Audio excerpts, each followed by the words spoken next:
Welcome to the Underground, the Steel City Underground, the black and gold standard for Pittsburgh Steelers coverage. Now, here's your host, Joe Kuzma. Hello, everyone, and welcome to another edition of the Steel City Underground podcast. My name is Joe Kuzma. Well, if you didn't already know, I'm here flying solo as my buddy and good pal Brian E. Roach may be flying once again off of buildings in Vegas. I don't know, the last time he was there, we know he jumped off of, I believe it's the Stratosphere Hotel. So, Brian, be safe, man. I don't really know what he's up to, and that's because what goes on there stays there, of course. But we got some, I don't know, not necessarily news. I got some things to talk about that I hadn't really discussed or gotten into in depth about yet, and it's not the quarterbacks. We got that coming. We got the combine coming. Ryan will be here at some point. Still, man, I just been having trouble trying to get on the same page with everyone. A lot of that's my fault, so I apologize that you have to listen to me by myself. I'd like to have someone like a co-pilot here because, you know, sometimes I need to be balanced. And I can't say that I'm going to be so balanced on today's show with some of my takes, but I'm going to be talking about the players that are on the Steelers roster because apparently a lot of people out there believe, well, I see a lot of these things that are out there. Number one, it's, you know, there's the free agent class that's leaving. Don't bring back Terrell Edmonds. Don't bring back, you know, all of these players. They suck. And then start cutting other players that are already on the roster. And that's what I'm going to be talking about here. The Steelers aren't in the business of creating more holes on their depth chart, okay? They don't necessarily cut or trade or get rid of 20 to 30 players in a season. This isn't the Miami Dolphins from a few years ago. This isn't the perpetual Jacksonville Jaguars rebuild or all of those seasons. And the Cleveland Browns seem to be a little more grounded now, but of course you had those years where there was Hugh Jackson, Freddie Kitchens, and everybody else before that, of course. And you see how that works out. It doesn't so much. You see it, the Jets sort of kind of, and teams trade their stud players away. I mentioned the Dolphins with Minkah Fitzpatrick. Of course, Jamal Adams got traded from the Jets, and people are trying to create cap space, and then they sign all of these other players, and they draft players, and that doesn't work, and then they fire the GM, and then they fire the head coach, and then they get another quarterback because the one that was drafted or signed came over from the previous regime, and they don't like him. And that's something that I kind of thought about. I just said, I didn't promise I wasn't going to talk about quarterbacks, but something that came to mind in seeing all of these free agents things. And as I dig deeper on a lot of these, I find more and more stats that just make me dislike the free agent class of veteran quarterbacks, because jumping to their fourth or fifth team makes them instantly better with the Steelers. I don't understand that logic, particularly with some of them that were in good situations. Maybe there's somebody that's been in a bad situation, and then bad situations ruin good players also. That happens. Not everybody gets to bounce back, so especially quarterback. Quarterback is just, it's quarterback-driven league. What else can I say? So I was giving this some thought, and I'm going to lose my train of thought here if I don't get to it right away. A lot of people are looking at just maybe passing statistics when it comes to the Marcus Mariotas and the Mitchell Trubiskys of the world. And you got to look beyond that. You got to look at fumbles, because people are like, oh, they're mobile quarterbacks. You got to look at the number of pass attempts, the number of games, and the number of sacks that these guys have taken. And cumulatively, you got to put it into a bin that's called negative plays. And that has been, by and far, my main gripe. Isn't necessarily that, you know, if the Steelers end up, I could sympathize with a few of these. If they end up with Jameis Winston or Mitchell Trubisky or let's say Jimmy Garoppolo, and it's like they trade a late round pick, the 2023 fifth rounder or something, you know what I mean? And I don't even know which ones they still got left here. I'm totally not into the draft process right now. I'm waiting for comp picks and all of that stuff to pan out. We got the combine just here around the corner too. So just kind of hold my horses on that kind of talk. But I could empathize or sympathize, provided that the cost isn't too high for a trade or a salary. Now, obviously, someone like maybe Trubisky or Winston shouldn't be, but I believe those players maybe Teddy Bridgewater, way, way, way lesser degree. I don't necessarily have, my biggest problem with Teddy is I think he's burned out. I think we know his ceiling, and I don't necessarily know that he's an upgrade. But all of these players are going to be looking for something more than just a one-year deal. And I look at the Steelers, I look at their salary cap, overthecap.com, as I always reference, 28.7. It's not a final number by any means, but the Steelers have more room or space than they're accustomed to using. And it goes into the rest of the conversation I'm going to bring up here, because I've already mentioned the big heavy hitters like an Aaron Rodgers or Kyler Murray, Russell Wilson, all the names that have smoke and fire around their names. Deshaun Watson, the hottest topic, obviously. And it will cost the Steelers everything that they have here. This is a Thanos power play for the one Infinity Stone. What did it cost you? Everything. It's going to cost the future, and you got to hope you're going to be able to win now with the other pieces that are around you. And I see a lot of holes where the Steelers have to bring back some players. I discussed that, shoring up the secondary, Ahkello Witherspoon and Terrell Edmonds, my 1A and 1B there. And in fact, I'm starting to kind of fluctuate here as to looking at, I know people love like the names like J.C. Jackson that's floating around. You know there's going to be a bidding war for this guy, right? And it doesn't necessarily mean the Steelers will win it, or it's just not their way to play the lottery and, blow all of their cash and make someone the highest paid player unless it's their own. LaMarr Woodley, he earned it back at that point, up until that point. Obviously, we know post-contract what happened there. And TJ Watt, well, post-contract so far so good, right? We've seen it with Antonio Brown. We've seen it with Ben Roethlisberger. They're not afraid to spend the money where the money needs spent. And there's some areas where they will quibble, like Le'Veon Bell. Le'Veon Bell wanted wide receiver money. He felt he was wide receiver too. We used to argue that. He wanted to reset the running back market. And that wasn't going to happen. Make another team pay for that type of mistake and then see what happens. And you saw what happened. So I don't necessarily criticize the Steelers for their approach. They tend to build through the draft.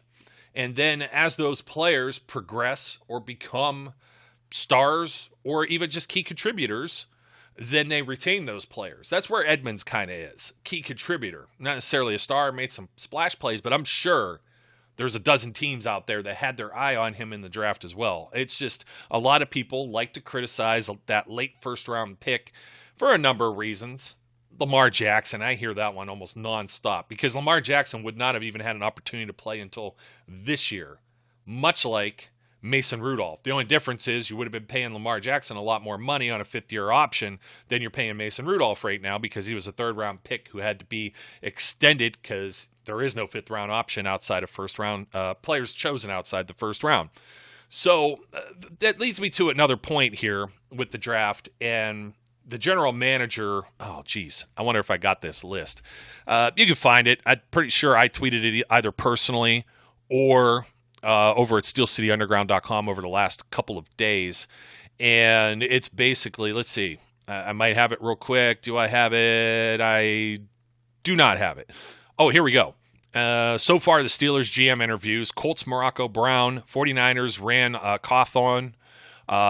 Titans, Ryan Cowden. Colts, Ed Dodds. Ravens, Joe Hortiz. The Steelers own Brandon Hunt and Omar Khan. The Panthers, Dan Morgan. Bucks, John Spytek. The Eagles, Andy Weidel. Packers, John Wachowski. And the Chargers, JoJo Wooden. There is a huge search out there for a general manager, and I got to think that this move's got to be coming. They're already at the Combine. I would think you would have to have Batman needs Robin there, right? In order to make some of these decisions. Or is Colbert making the entire decision here and then, see you later, suckers. These are the choices that I made. And it makes it very difficult for me to think in that position. Now, if it's Omar Khan or Brandon Hunt, then we obviously know Robin is already in the building. He's going to be part of the decision-making process when it comes to free agency and the upcoming NFL draft. But it just makes me think, in the conversation I just had here, about GMs and coaches and teams that rebuild, dumpster fire, wipe the slate clean. I mean, the Steelers aren't wiping the slate clean with the coach, and the coach has got to live with whatever choices with the general manager, and it's also got to go with the new general manager and kind of be seamless.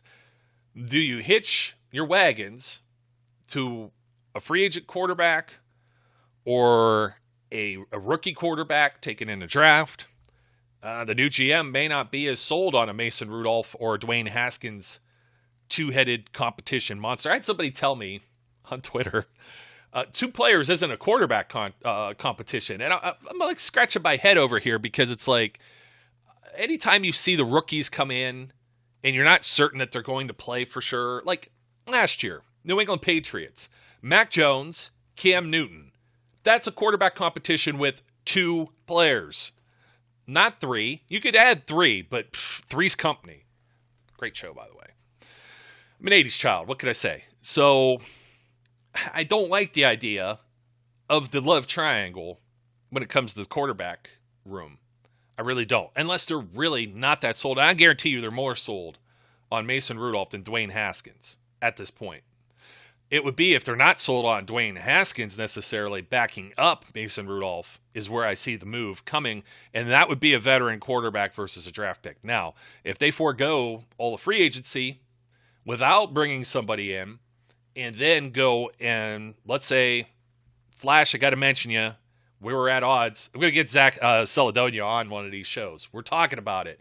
It's going to be fire, let me tell you. We just got to watch because we've already discussed. He's told me I don't want to hit the edit button and constantly have beeps. It won't be very pleasant. Eventually, though, myself and Brian, Flash himself here, we may do an uncensored show. I'm going to have to look in the comments. If you're on YouTube or send us something, website, social media, there are many ways to get a hold of us. Text on the website. We got the number. We got the number at the end of this show. If you happen to be watching it, it's in the show notes if you're listening somewhere else, like Apple Podcasts.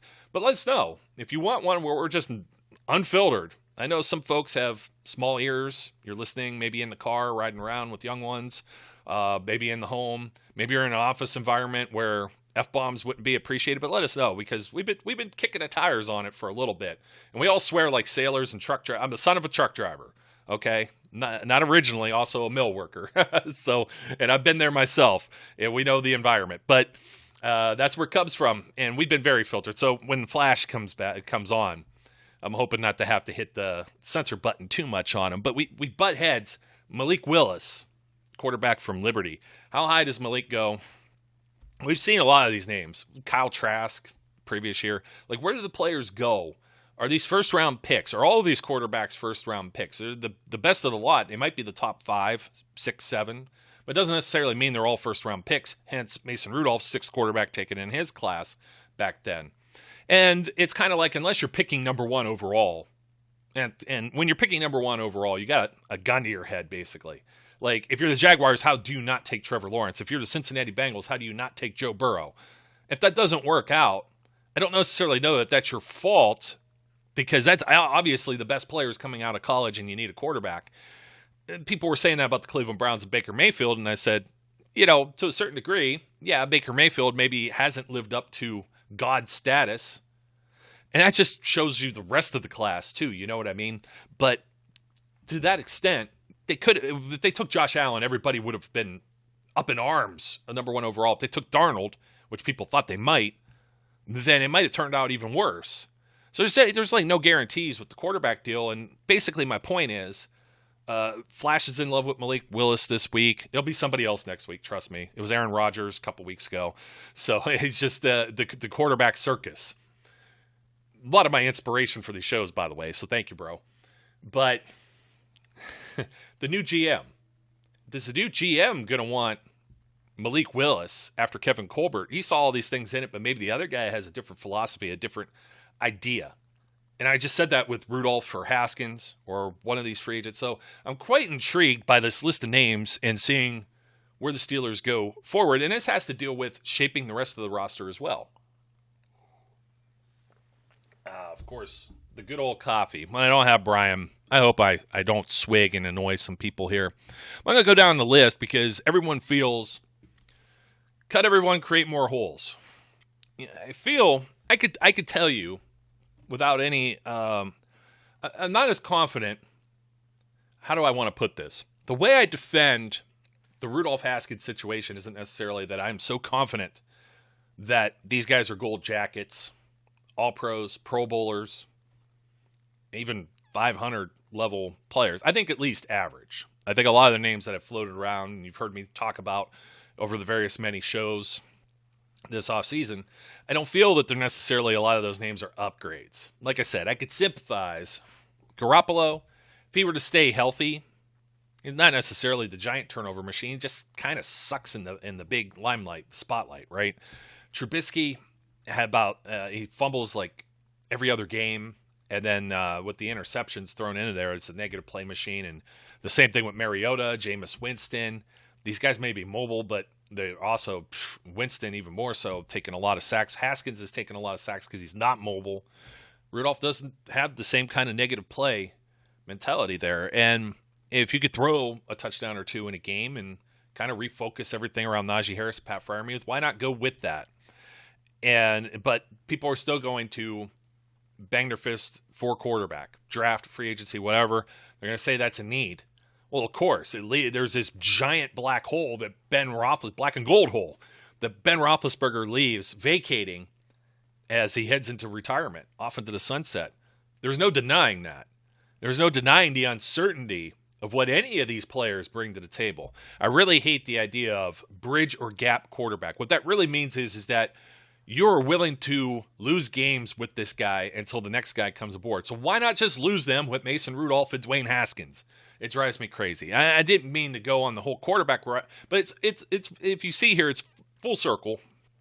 General manager, I think part of this. That's why I think the Steelers will wait until next year to draft. Better class, other needs, other holes. Well, here's where we don't want to create more holes. We got the tea leaves thing, right? We got a little bit of, we heard Stephon Tuitt from the horse's mouth. Well, not quite the horse's mouth. It's, again, secondhand information, but from Kevin Colbert, I think it's pretty solid when you get it direct from him. Current general manager on his way out. Also saying the Steelers might need to shake up some things and need some new ideas. I've seen Kevin doing that, though, the last few years. When have you heard the Steelers trade up in the draft like they did for Devin Bush? Now, hold your reservations for that. His name comes up later. But also Minkah Fitzpatrick. I mean, they've been pretty ballsy, I would say, as of late. That was never really the Steelers' way. And then void contracts in this last year as well. That's not something the Steelers usually do. The type of guaranteed money that had been given to TJ Watt, unheard of. But he is an exception to the rule and rare. I don't expect many others to crack that same nut. I don't know. It all depends, though. May have a new philosophy. May have a new sheriff when the new sheriff in town. I should stop saying may have a new sheriff when the new sheriff arrives. The new mayor, whatever you want to call him. The new guy in charge. But we get Stephon Tuitt. The little soundbite is that he's excited about maybe coming back this season. Not necessarily confirmed. Everyone made a bunch of noise about him selling his home in Pittsburgh. Maybe he's buying another one. Maybe they moved somewhere else. And we tend to forget that while these players play for the Pittsburgh Steelers, they may have not grown up in Western Pennsylvania. They may have not went to college or high school in the area as well. So this isn't like where, their roots are. So in the case of Stephon Tuitt, he went to high school in Monroe, Georgia. He was born in Miami, Florida. So Florida to Georgia to Notre Dame to Pittsburgh. Maybe he's moving. He's got enough money. And I know a lot of people are crying about that. And that's the reason why I'm bringing up his name, numero uno here. He solves a lot of problems for the Steelers. We talk about holes. I'm going to talk about the inside linebackers, Joe Schobert, Devin Bush. Part of this. I've hammered on this. Isaiah Buggs, Carlos Davis, Henry Mondale. What was there? There was it like DeMarcus Crispus, or there's somebody else? There was like a whole other practice squad player that my mind is escaping me right now too. They just had they were so thin on the defensive line, and Wormley got hurt at one point. Wormley was supposed to be backing up Tyson Alualu, who went on injured reserve, played the 3 snaps, 5 snaps, first series of the second week. Much like a Ben Roethlisberger situation almost, and then gone for the year. That guy plugs up the middle. He's going to be 35 years old. I do think, though, they may have found something. As somebody was saying, well, they got to find the next guy for Cam Hayward. And if Stephon Tuitt doesn't play, and blah, blah, blah, blah, and I'm like, well, pump your brakes. Think of Lou. They have enough. You forget that these guys could be a little bit older on both lines. It's not ideal. I'm going to talk about this when I get into some of the free agents who are available, because I do think a lot of the list, once I bring them up, offensive line in particular, there's guys that are old. Ryan Jensen's a little older. How many years does he have left? I don't know. There's some guys that were seemingly ageless, like an Alex Mack, for example. Not everybody retires earlier, like Marquise Pouncey, which I think was always his plan. That was always what he was set. He was open about it, right? Can't fault him for that. We just saw Ali Marpet, right? Tampa Bay, just retired, young guy, made a lot of money, got his Super Bowl ring. Sees Tom Brady's heading out the doors, like, well, my meal ticket's gone now. That guy, he could still get paid if he wants to play. As people lose, sometimes they just get burned out, lose their passion for the game. They don't need. They're wise with their money or their spending, or they got their education already. A lot of them, maybe they didn't come out of college earlier. They went back while they've been in the pros. So they got their life set, and they got their eyes on the future, because football isn't forever. It's not like Major League Baseball, playing like 20 years, or you get to start you're very young in the NBA or something, and you happen to hang around and have a very long career. It's very rare. Ben Roethlisberger, 18 years, or Tom Brady's playing to 42, 43, 53, whatever he was. I thought he was going to go for the George Blanda record. That guy he almost looks sickly thin when I look at Tom Brady. It makes me a little jealous, to be completely honest. I don't need an eating disorder, though, the TB12 method. But, we were starting to think this with maybe Stephon Tuitt, the mental aspect with his brother passing away last year. Maybe some of that leading to not training, maybe not being on the same regiment. And if you do that, or if you overtrain, you can get injured overtraining as well. You got to be careful. It's like, there's like this, you draw a line, you have your extreme ends, and you get hurt on either side of that. So a little bit of everything kind of going in there, and it bugs me that there's people that are saying, well, cut them. And you could get absolutely no real savings advantage here. So are you going to get a better player than Stephon Tuitt if you were to release him? I think not. I know he's been out of football for a year, but what do you think happens with players, Ben Roethlisberger most recently, or what's going to happen with like Juju, or some of these guys that get hurt and have to come back? Take a look at the Baltimore Ravens roster, for example. You got to hope that most of those guys come back. Maybe you got to hope Devin Bush bounces back too. You got it on both sides, whether it's good or bad. Sometimes they can come back, sometimes they cannot. And you still got Tuitt in here for the 2022 season for 9.6 of dead money. He's got a cap hit of almost $14 million. Okay, I understand. He's basically the third highest paid Steeler. If you cut him, you're only saving 4.2. Who are you replacing for 4.2? What are you going to use that money on? Oh, you're going to draft someone. Oh, but then you still need offensive line too. Or maybe you need a corner because you didn't, or a safety or something because you didn't bring back Edmonds or Witherspoon. You see how all these things start to relate. And then you want to get rid of more players on top of this when more than likely Alu and Stephon Tuitt, a large portion of the Steelers' run problems there.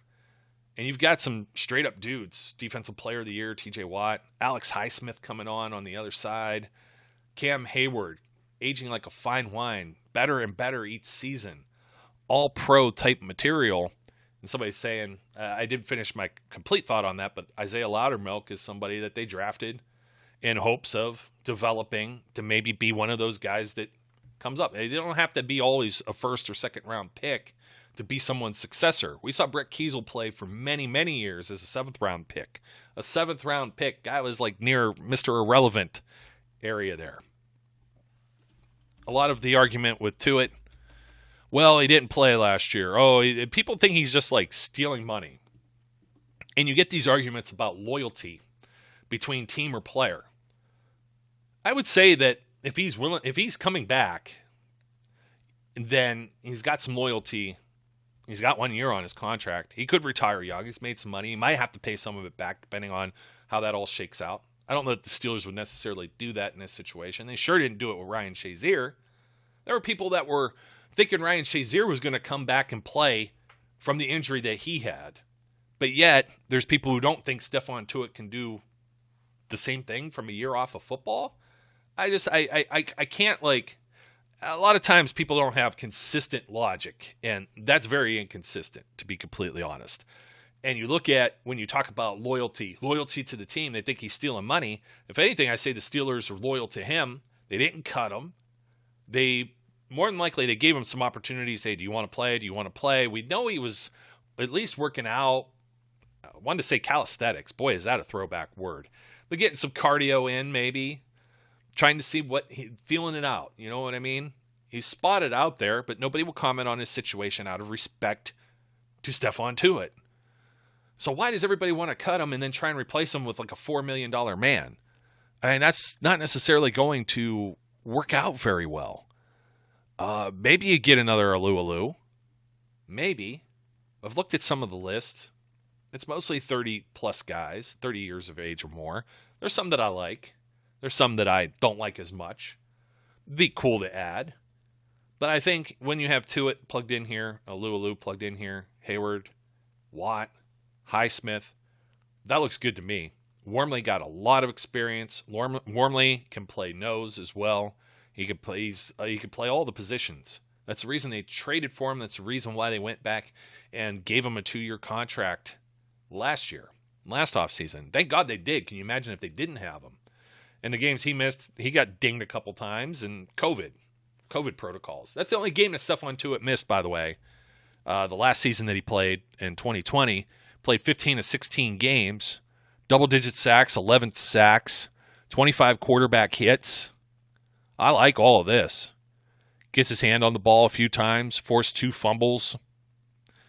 Missed 1 game because of COVID. Yeah, the year before, plays 6 games, misses 10. But for the most part, outside of his rookie year, wasn't really really ingrained into this. But 2015 on, 14, 12, and 14 games. That's really no worse than Hayward or someone else. I think of like Marquise Pouncey missing games and doesn't get the same kind of flack, and was one of the highest paid, maybe the highest paid center in the NFL at one point. The Steelers made him, and definitely had some catastrophic injuries over the years, suspensions, other things, COVID list, missed time. Nobody gives him any crap. We'll give Stephon Tuitt the riot act here. I don't agree with it. And obviously, something else could be done maybe with that if he doesn't end up playing. Retirement would clear the books here and make things a little different, I believe, as well. They got a ton of void years. The guy has always been amenable to his contract being restructured to help the team. There's 3 different more. They're going to be paying him through 2025 on the original contract. And I know some people think, oh, well, he's not worth it. When he's on the field, he absolutely is. Is he on the field enough? Yes, I think so. The guy had a tragedy. Give him a break. Please, give him a break. So, off of my Stephon Tuitt rant here, let's see who else we've got on the list. Joe Schobert.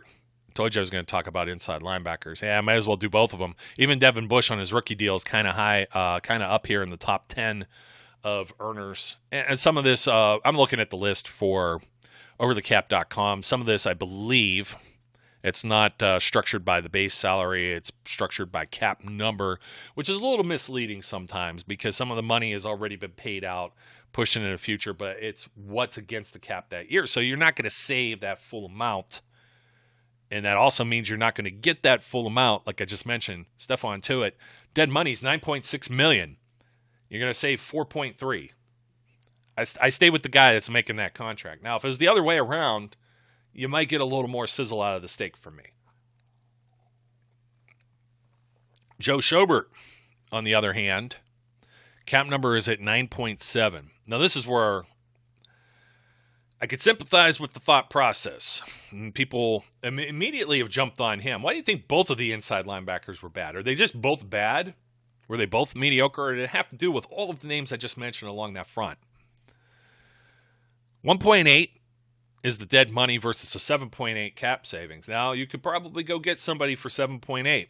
The problem being, who do you get for 7.8 that is definitely better than Joe Schobert? I think you get a lot of guys that are equal to Joe Schobert.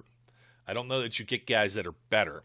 And Joe Schobert is better at pass coverage than a Robert Spillane or a Vince Williams was. And Vince Williams was nearing that $8 million mark in money towards the end of his contract. Wasn't always the highest paid player. And he did a lot of restructures and things too that makes it difficult to go back and look at those, look at that historically. But I want to say he was in 6 to 8 or 9, nice, in that range. So who do you get for Joe Schobert? I don't think anybody, but I don't think anything. I don't think you move Joe Schobert. And then you got to get somebody else to jump in there. You think Ulysses Gilbert III, Robert Spillane, Buddy Johnson. Maybe they bring back Marcus Allen. I mean, we've tried this experiment before. I don't necessarily know that any of those guys, I don't know that. I don't know that offhand. Maybe the Steelers have more confidence in some of these players, and maybe they'll roll with them. That's a possibility. I've seen names floated around like Rashaan Evans or something. I have no guarantee that Rashaan Evans is an upgrade. Leighton Vander Esch, an interesting name from the Cowboys, a guy that the Steelers probably were targeting pretty heavily as a Ryan Shazier replacement at one point, but he doesn't stay healthy either. And these guys are going to be looking for it's their second contract, their first non-rookie contract. They're going to be looking for a payday. Everyone says, oh, we can get this guy cheap. The only way you get guys cheap is the situation dictates that the cost is cheap, and that has to deal with the market, all the other teams that have interest, their interest in playing for the Steelers and or moving to the Commonwealth of Pennsylvania. A lot of factors that go into all of this stuff, and those agents aren't looking necessarily to give you the rollback discount. They're looking to get their client the best potential earnings possible. So immediately when you say, oh, well, you can cut this guy and get another guy, it doesn't necessarily work like that.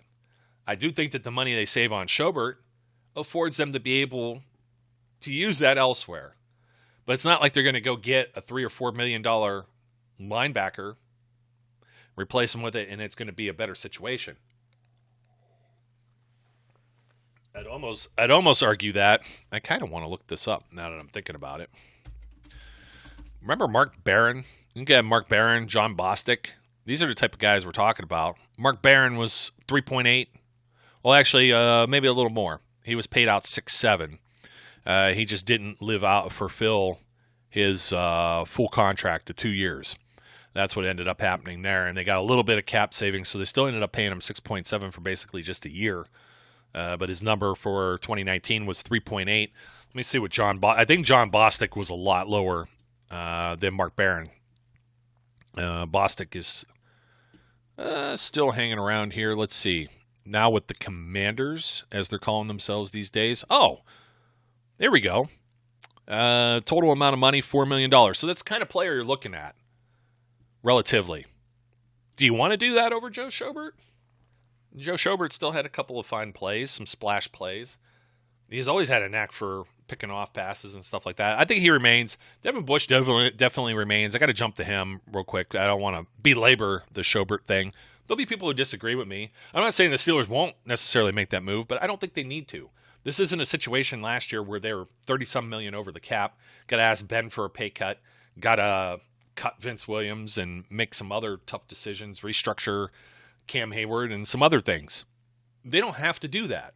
They could live with the way it is right now, and they have close to $30 million in cap space as it is. They don't have to touch anything.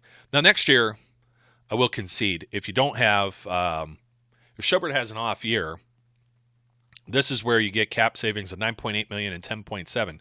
He's under contract for the next 2 years through 2024, and he's going to hit 11.2 and 11.7 cap hit as he approaches his 30s.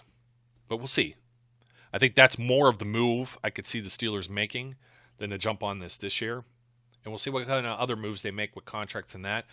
Hopefully you still have the salary cap going up every year now, going forward, as opposed to the bad pandemic hit season of last year. Otherwise, they wouldn't have been in the trouble necessarily. They would have been up against it, but a couple of those players maybe you don't make the tough decisions on. Maybe you're able to bring a couple back. But anyways, Joe Schobert, I could see that maybe later on. Devin Bush, they haven't made any kind of decision on a fifth-year option. I don't think they do because of what the linebackers are going to end up costing on that. I mean, he's already at a $6 million cap hit, and his base salary is at $3 million, and his prorated bonus is almost $3 million as well. And they get absolutely zero cap savings, and I don't believe there's anybody else they replace him with. And they also made the moves thinking that he would be the Ryan Shazier replacement, and looked like it up until he tore up his knee. So there's a little bit of discussion with that as to whether or not it takes an extra year, maybe to fully come back, that time off. Did he lose any speed? Did he lose anything? That happens. I mean, we saw Sean Spence. Oh, man, that was one of the worst. It took him 2 years to come back, and he was never quite the same player. In preseason, he looked pretty decent, but I was never going to say he's maybe at the same level as like the ceiling of a Devin Bush. Under the rookie contract, why else would you move off of Devin Bush? If anything, he stinks this year. Next year, maybe you're in a position to draft another player that goes in that space. Sign someone else, maybe. Maybe you find out Buddy Johnson or somebody like that is capable of stepping up. Vince Williams got that spot basically because of injuries, and they were always looking to cycle him out all the time. He was never, in my opinion, the number one option when it comes to the Steelers, but he was great when he had to play as a starter. Great at blitzing, great at run stopping. We know he was a hard hitter, dedicated, hard-working player. He had to fight tooth and nail to always keep the position or the role that he had with the Steelers. And I'm just hoping that they don't have another player like that. I'm hoping that they would get somebody like Ryan Shazier that just stands head and shoulders above everybody else. And it's kind of a shame because we would be talking about him maybe and how great this defense is if that injury never happened as well. Another name that jumps up here. So the inside linebackers, I'm not creating more holes. Just not enough draft picks. And then how many players are you going to bring in brand new from free agency? Are you gutting this thing completely? I don't think so. Tuitt and Alualu there. I think that helps those other guys. You shore up the rest of that secondary. I think the defense is pretty locked up and set. You get to the draft, you can focus on some other things. I think it's going to be offensive line primarily. And you could add a few players here or there that you need. I still think they're going to probably find somebody that's in the category of, let's say, an Arthur Moats that will be added to this roster. It'll be somebody that's a veteran that's, in the middle of the pack. Not everybody. Darius Hayward-Bay, there's another name that had a pretty solid end of his career with the Steelers, mostly special teams. Still hands of stone at times, but man, a burner. But those are the kind of names I think you'll still find some of those value picks. I think they will sign someone somewhere on this roster that, not this Steelers roster, but somewhere on the free agent market that will be a starter. I just don't know where. I just got to see what other moves. But with Stephon Tuitt saying he's excited to come back, I mean, that kind of solidifies. I don't know the defensive line. I said Hayward, Alualu, Tuitt, Wormley, Loudermilk, Montravius Adams I'd like to return. That's a nice core set of players to where if they draft someone in the 7th round or to get a UDFA, or maybe it's still ahead, Mondau or somebody like that. Great. That's fine with me. It's just I cringe when I have to see Mondau as the starter, and everybody wants like the 7th guy off the bench to be a starter. It doesn't work that way. Salary cap-wise, it doesn't work that way. NFL doesn't work that way. If he's on a practice squad and he's capable of starting, he's probably not on a practice squad, which is what surprised me about Adams when they picked him up off the Saints squad. Zach Banner will never fault a player for being injured, and he goes in the same category of the Joe Schobert of who do you get for this kind of money? You save $5 million. Now, this is provided that they don't see Zach Banner as a starter, which they did last year. It's probably going to be him and Chooks.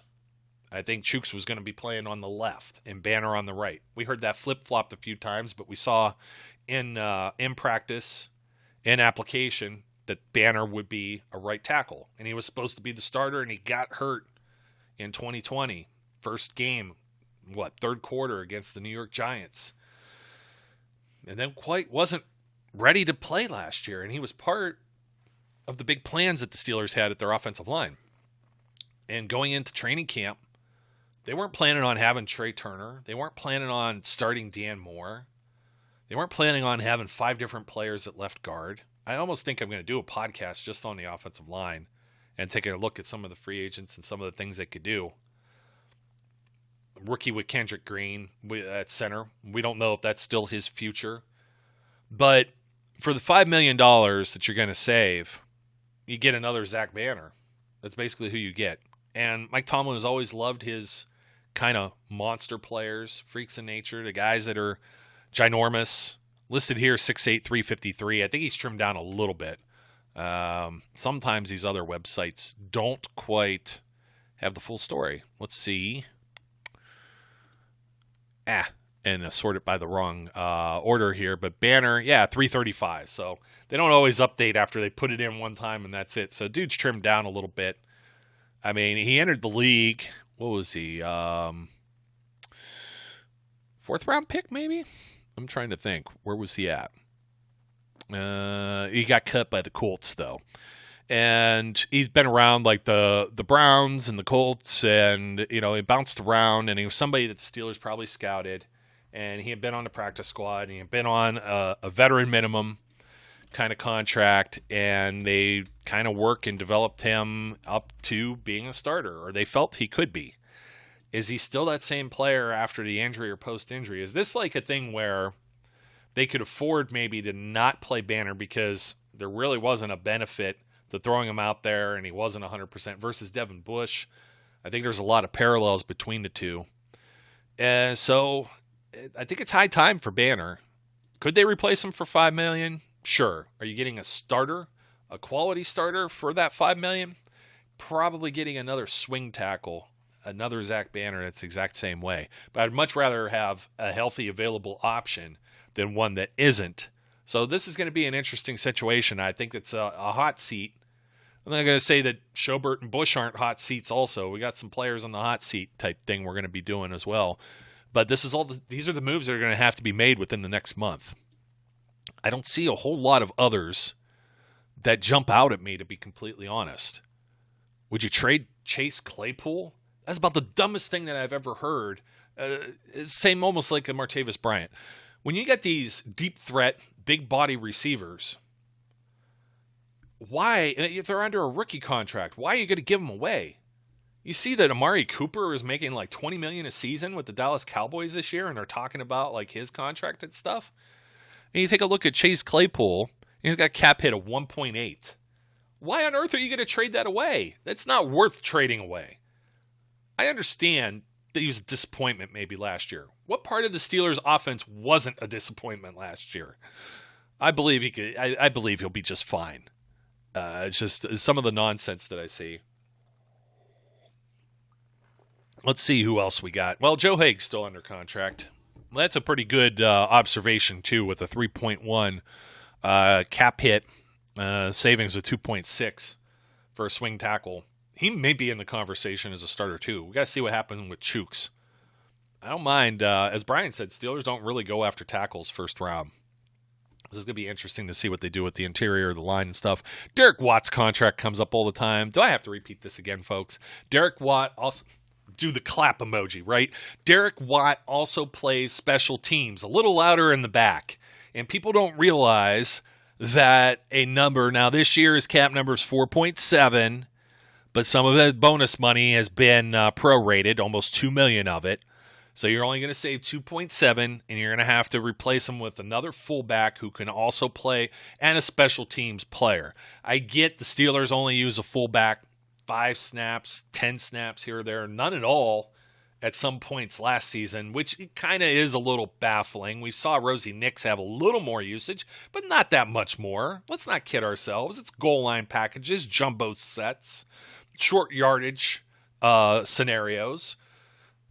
This isn't like Dan Kreider lining up with the bus and, it doesn't work the same way anymore. And I'm trying to think of the other guy who played. Somebody bring it up. There's an obscure name from the other Super Bowl with Willie Parker too, but it's not often. It's not frequent. There are teams that use fullbacks like the Ravens. They're a primary run first team. I mean, it's pretty much them, like the 49ers. You could name them off the top of your head. How many other fullbacks do you know of around the league? There's not a ton of them. They were just interviewing the Ravens guy. His name escapes me right now as well, but they were just, he's going to be a free agent, I believe, too. Is it Patrick Ricard, I believe. And Yeah, he said he wants to stay in Baltimore. Well, no kidding. There's a role for you there. Might not be a role somewhere else. But Derek Watt loves playing special teams. It's part of the reason he was brought on. He replaced Tyler Matakevich, who makes, I'm not going to say significantly more, but he makes more money, and it's in the same neighborhood as what Derek Watt's contract is, and he doesn't play a down of football as a linebacker. He's only special teams. So at least you get a little more juice out of this contract. You get a little more. The guy has to have several roles. I just get so tired of hearing, why are they paying this money? Because what are they going to use it on otherwise? That's the other thing I'm trying to think. Like, what other player are they bringing on? You're not going to pay for a top flight offensive tackle or defensive tackle with the remaining 2 point whatever I just said of Derek Watt's money. It doesn't work that way. Or the $4 million. Like, get out of town. You know what I mean? Like, you know what you're paying for? Maybe not even Mason Rudolph. His cap hit is $4 million this year. I believe his contract was for $6 million with that extension that they did, but they front loaded a little bit of it, or he's got a void. I could actually look that up. I'm being lazy. No void there. But I mean, that's what you're doing. Like, okay, you're gonna have a backup quarterback who doesn't see the field at all. Hopefully, cross your fingers. You know what I mean? And I'm not necessarily dogging Rudolph. I'm just saying in most scenarios, you don't want the backup quarterback on the field because they're not the one taking all of the reps, and they're usually not. They're backup. Okay, they're backup for a reason. Yes, I get it. I know I just said that about Rudolph. Again, I defend the guy because of all the hate everyone else has for him, and I don't think a lot of the other players that are out there, I think they're just as average and or mediocre in spots. It's like, can't have your cake and eat it too. You just can't. Who else would be on this list? I can't think of like another name really that jumps out at me as any type of cap savings or anything else, because Minka Fitzpatrick's at the top of this of the earners, as is Chris Boswell. And everybody wanted to cut Boswell not too long ago, and he actually gambled on himself and allowed his bonus to be kicked back from around this time of the year until after training camp to prove that supposedly he was hurt. I think he has his brother or something that's on Twitter that mentioned something about his groin that year where he struggled. And he had to prove himself because kickers definitely aren't forever in the NFL. And you got a solid one. You got a really good one here. But this isn't like a guy that you can't even move off of his contract this year anyways if you wanted to. And he's only like 30 years old. I mean, he could play another decade. I mean, just leave like a guy. It's not saying anybody's been bringing him up, but some smart ass will. They'll come on and they'll look at this list. Why is he making so much money? It's like my head just explodes. And you got Minka, of course, who fifth-year option is paying $10.6 million guaranteed money. That's where Terrell Edmunds' contract would have been at in that same ballpark too. And that's kind of part of the problem with why they did a fifth-year option on one and not the other. So Edmunds was at the let me see, was he at 2 point? Not even 2 points. It was 3.4 cap hit for last season. So I'm thinking, well, he'll get a raise, especially somewhere. Is he a double digit? Is he a 10 mil or better earner? I think is going to break the bank, but I don't think you're paying both of those guys that big money. So you got to see this. Some of this is the business aspect of football, obviously. I know I get a little carried away on a few of the things that I say here. I'm sure I had a couple of other things that I would like to cover as well. And knowing my timing with recording the show, I'm sure there's some big news that probably dropped somewhere in the interim, and I'm going to look like a complete idiot if it's not covered. But maybe later in the week, we'll get back to you with another show. All of the quarterbacks are on these podiums. All of the beat writers are talking to all of them. They ask all of them if they've talked with the Steelers, and of course they did. They've been talking to 5-6 quarterbacks at these drafts. They interview all of these guys every year. It always happens that way. You got to show a little bit of interest. Gil Brandt, the godfather of the NFL, a great listen. What a gem he is. If you've never heard him on SiriusXM or read his columns on NFL.com. A real old-timer from the old Cowboys teams that was in all of those personnel decisions, and he knows every little hometown, every little recruiting trip, every single thing, and he still does it to this day. It's like it's like his fountain of youth, and I just love how he calls this time of the year the Liars Month or whatever, April. It's like because every single team is trying to show some interest in like the Steelers did, Derek Rivers and Chase Winovich and guys like that, and then they end up going in a complete other direction with their picks. Some are more obvious than others. Najee Harris, yeah, there was no denying that. But then, you tip your cap towards some names. I was thinking about this too. William Jackson III and the Bengals end up stealing him. Now, I know that didn't necessarily work out in Cincinnati, and that may have not been any better of a pick than Artie Burns, that's the reason why I thought of it in my head, and people were bringing that up and panning that. But David Njoku was one, and Max Williams, 2 tight ends. And within the division, those teams, Ravens, Browns, make moves or didn't in whatever case there, and end up selecting those players because they thought for sure that the Steelers were going to pick that player. And they said, nope, we're going to pick that player first. And, it's definitely, there's some deception and illusion and magic tricks that go on with that. So it's fun to see because I think a lot of this is just crap. It smells, maybe more than others, but they're going to do all of this diligence and they're going to do all these smoke and mirrors and tricks. And you're going to think that all of these players are in play to be the first round pick for the Steelers at pick number 20 overall. Only one gets that distinction. So, but yeah, it's going to be fun. The Kenny Pickett's and everybody else, the Sam Howells, all these names. Malik Willis was mentioned earlier. So we'll get back. We'll be talking about a little bit of that as we get to see some standouts from the combine. And maybe we get some other news, some other little nice juicy tidbits that float around. Maybe there's a new GM that gets hired as well. So tune in once again, and I look forward to your comments and ratings and reviews and everything else. Totally appreciate it. Appreciate your support of Steel City Underground. Don't forget to like, comment, and subscribe. That also helps us and helps us reach more people as well. Tell a friend. I'm going to start saying that. Tell a friend. That was one of those commercials. While you're at it, tell a friend. So anyways, put a bow on the show. My name is Joe Kuzma, and as always, we encourage everyone out there each and every time to be safe, be good, and we'll catch you later. We would like to thank you for listening and remind our listeners to follow us on social media and our website, www.steelcityunderground.com.